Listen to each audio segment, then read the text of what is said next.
They're going to the harbour beyond the White Towers, to the Grey Havens. They're leaving Middle-earth.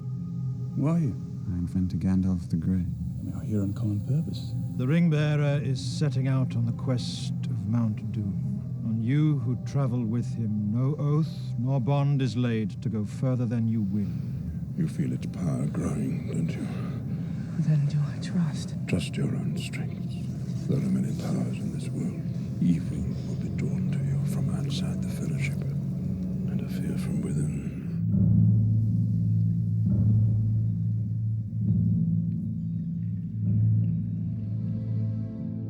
I'm not a big fan of the term director's cut, because that kind of implies that the preferred version of the movie wasn't the one that was released in the cinemas. And in this case, it certainly was. But I'm a huge fan of special edition DVDs, and I really think it's a great opportunity to be able to now restore back into the movie about 30 minutes worth of extra footage. There's a lot of little things from the book, even things that set up events in film too, like Gimli falling in love with Galadriel, the gift giving in Lothlorien. And what gift would a dwarf ask of the elves? To look upon the lady of the Galadriel one last time.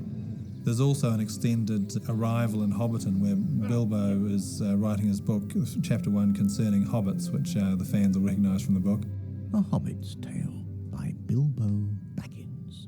But what I'm doing now is writing 30 minutes of new music to be recorded. I don't think anybody's ever done that. I think it might be a first where the composer has gone back and recorded new music for an extended version of the film for the DVD. You can't help me, Sam. Not this time. For fans of Lord of the Rings, the DVD that awaits them happens to be 4 DVDs. There's 2 discs of supplemental material, which is incredible. Everything that appears in this edition, every single component of it was specially shot and edited together and made exclusively just for this deluxe DVD edition.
When New Line Cinema and Peter Jackson first started working on the films, they had the incredible challenge of meeting the expectations of millions of fans worldwide.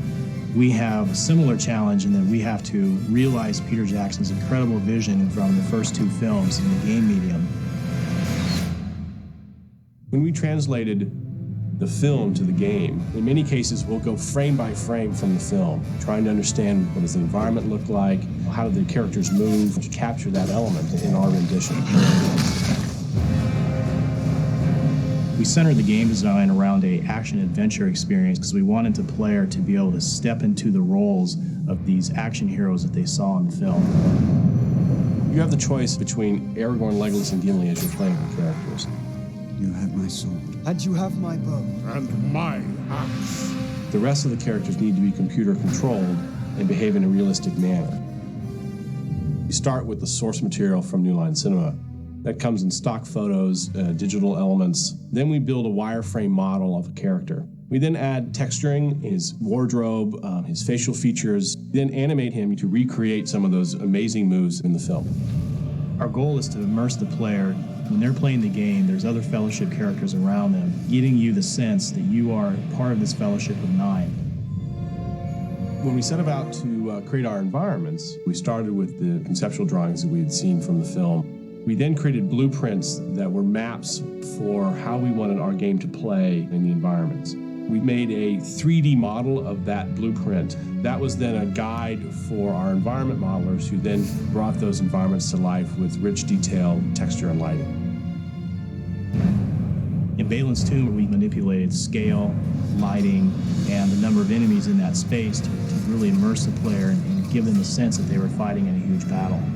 So when the player's playing the game, they're looking at the environment saying, is this the film or is this the game? That's exactly the impact we want to create.